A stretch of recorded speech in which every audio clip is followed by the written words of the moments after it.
ન્યૂઝને હું ધ્રુવી ત્રિવેદી આપ સૌનું સ્વાગત કરું છું. સ્વાગત છે આપ સૌનું અમારી વિશેષ રજૂઆત કાર્યક્રમ શ્રાદ્ધનો મહિમા. શ્રાદ્ધ ચાલી રહ્યો છે, શ્રાદ્ધના દિવસો ચાલી રહ્યા છે અને શ્રાદ્ધના દિવસો દરમિયાન પિતૃ પક્ષને તૃપ્ત કરવા માટેના તમામ પ્રયાસો હાથ ધરવામાં આવતા હોય છે.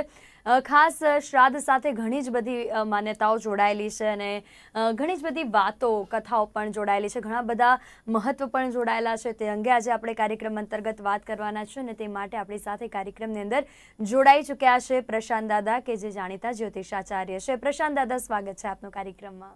જી ધન્યવાદ બેન. પ્રશાંત દાદા, શ્રાદ્ધ ચાલી રહ્યો છે ખાસ, અને આ મહાલય શ્રાદ્ધની અંદર આમ એવું કહેવાય કે શ્રાદ્ધ એ ઘણી બધી માન્યતાઓ તેની સાથે જોડાયેલી હોય છે. શ્રાદ્ધનું જે જમણ હોય છે અથવા તો જે ભોજન જે પીરસાતું હોય, પહેલાં કાગને અર્પણ કરવામાં આવતું હોય છે. દૂધપાક અને પૂરી, અને એ પણ ઘીમાં બનાવેલી, ઘીમાં તળેલી પૂરી. આ બધી જ અલગ અલગ માન્યતાઓ શ્રાદ્ધના સાથે જોડાયેલી છે. તેના અંગે આજે આપણે વાત કરવાના છે. તેના સિવાય જો વાત કરીએ તો શ્રાદ્ધની સાથે અનેક માન્યતા એવી પણ જોડાઈ છે કે શ્રાદ્ધનું જે જમણ હોય છે, તમે બીજા કોઈને બોલાવો કે ના બોલાવો, પરંતુ જે બહેન દીકરીઓ હોય ઘરની અને જે ભાણિયા હોય અને તેને જમાડવામાં આવે તો તેનું વિશેષ જ મહત્વ રહેલું હોય છે. તે અંગે આજે આપણે કાર્યક્રમ અંતર્ગત વાત કરવાના છે. પ્રથમ તો પહેલા આપને પૂછવા માંગીશ કે જ્યોતિષાચાર્યની દ્રષ્ટિએ, જ્યોતિષ શાસ્ત્રની દ્રષ્ટિએ શ્રાદ્ધનું મહત્વ એ કયા પ્રકારે વિશેષ છે? જી ધ્રુવીબેન, ખૂબ સરસ વાત આપે કરી. મહાલય શ્રાદ્ધ અને શ્રાદ્ધનો પક્ષ, જ્યારે શ્રાદ્ધ પર્વ ચાલી રહ્યો છે ત્યારે નિર્માણ ન્યૂઝના માધ્યમથી તમામ દર્શક મિત્રોને મારે શ્રાદ્ધ પક્ષની વાત કરવી છે. પણ એ પહેલાં આવો પ્રેમપૂર્વક સૌ પોતપોતાના આપણા માતા પિતાને વંદન કરીશું. શાસ્ત્ર મને તમને સમજાવે કે યયા ધાત્રી વિધાત્રી ચ પાલકી પોષકી તથા માતુઃ કેવલમ માતુઃ અને નમા તું પરદેવતમ, નમા તું પરદેવતમ. શાસ્ત્ર મને તમને એમ સમજાવે, આ જગતમાં મા બાપથી અધિક બીજા કોઈ મોટા દેવ નથી વાલા. કાર્યક્રમનો આરંભ કરું એ પહેલાં સૌ પ્રથમ હું મારા દેહના દાતા, મારા માતા પિતાના ચરણોમાં આ શ્રાદ્ધ પક્ષ નિમિત્તે વંદન કરું છું. મારા દાદા, દેરીવાળા દાદા, જેમના પ્રત્યે અમને અખૂટ શ્રદ્ધા છે, એમને વંદન કરું છું. અને ત્યારબાદ ધ્રુવીબેન, શાસ્ત્રની અંદર શ્રાદ્ધનો અનંત મહિમા ગાવામાં આવ્યો છે.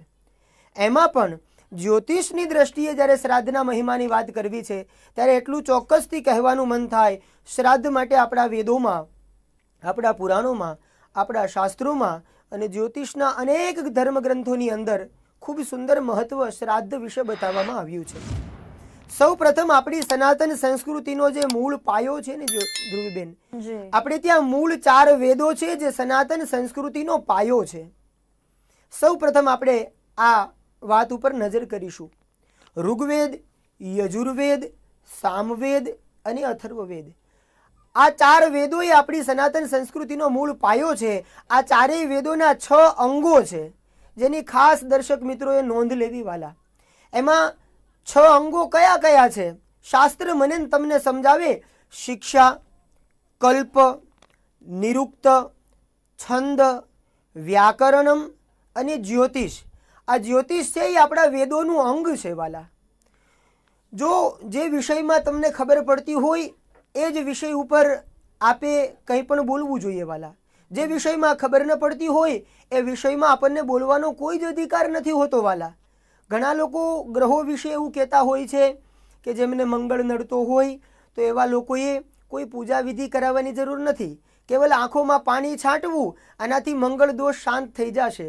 તો એવા નાદાન લોકોને એવું કહેવાનું મન થાય કે એકવાર પહેલાં શાસ્ત્રને વાંચો વાલા, અને ત્યારબાદ જીવનની અંદર કોઈને ઉપયોગી બનો, કોઈને સલાહ આપો. શાસ્ત્રનો ક્યારેય હંમેશા ગલત અર્થ ન કરો વાલા. જ્યોતિષ શાસ્ત્રની દ્રષ્ટિએ શ્રાદ્ધ પક્ષની વાત કરીએ ધ્રુવીબેન, તો આ ભાદ્રપદ માસ અંતર્ગત 16 દિવસ શ્રાદ્ધનો અખૂટ મહિમા આપણા શાસ્ત્રમાં બતાવ્યો છે. જ્યોતિષ શાસ્ત્ર મને તમને એમ કે પૂર્ણિમાથી લઈ અને અમાસ સુધી જો જોવામાં આવે તો એ 16 શ્રાદ્ધનો મહિમા બતાવ્યો છે. એમાં પણ આ સૃષ્ટિમાં પૂરા બ્રહ્માંડની અંદર આ આખું બ્રહ્માંડ એ 12 રાશિથી સંલગ્ન છે. 12 રાશિ કઈ કઈ એની પણ આપણને ખ્યાલ હોવી જોઈએ વાલા. મેષ રાશિથી લઈ અને મીન રાશિ સુધી જોવામાં આવે તો મેષ, વૃષભ, મિથુન, કર્ક, સિંહ, કન્યા, તુલા, વૃશ્ચિક, ધન અને મકર, કુંભ અને મીન. આવી 12 રાશિઓ એ બ્રહ્માંડનું પ્રભુત્વ ધરાવે છે. એની અંદર જ્યોતિષ શાસ્ત્ર એમ કહે છે કે મેષ રાશિ જે છે એ આ સમગ્ર બ્રહ્માંડનો પ્રવેશ દ્વાર માનવામાં આવે છે, અને જ્યારે મીન રાશિ છે એ આ સમગ્ર બ્રહ્માંડની અંદર એ મીન રાશિને મોક્ષ દ્વાર માનવામાં આવતો હોય છે.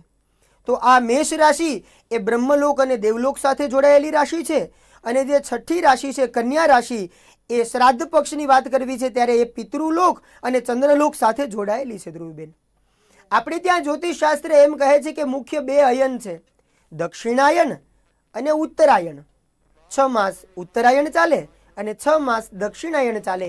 આપણે બધા જ સહજ જાણીએ છીએ વાલા કે 14 જાન્યુઆરીથી ઉત્તરાયણનો પ્રારંભ થાય, એટલે કે 6 માસ ઉત્તરાયણ ચાલે અને 6 માસ દક્ષિણાયન ચાલતો હોય છે.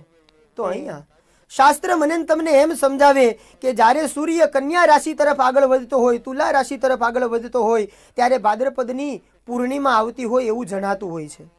તો અહીંયા ચંદ્રલોકને આ ચંદ્રમાં જગાડતો હોય છે એવું દેખાતું હોય છે.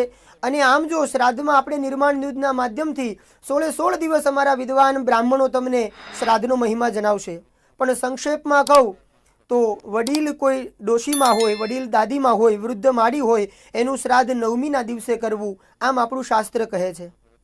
એકાદશી અને બારસનું શ્રાદ્ધ આ વખતે ભેગું આવશે તો 11 અને 12ના દિવસે સંન્યાસી, વૈષ્ણવ, સાધુ એનું શ્રાદ્ધ એકાદશી અને બારસના દિવસે થવું જોઈએ.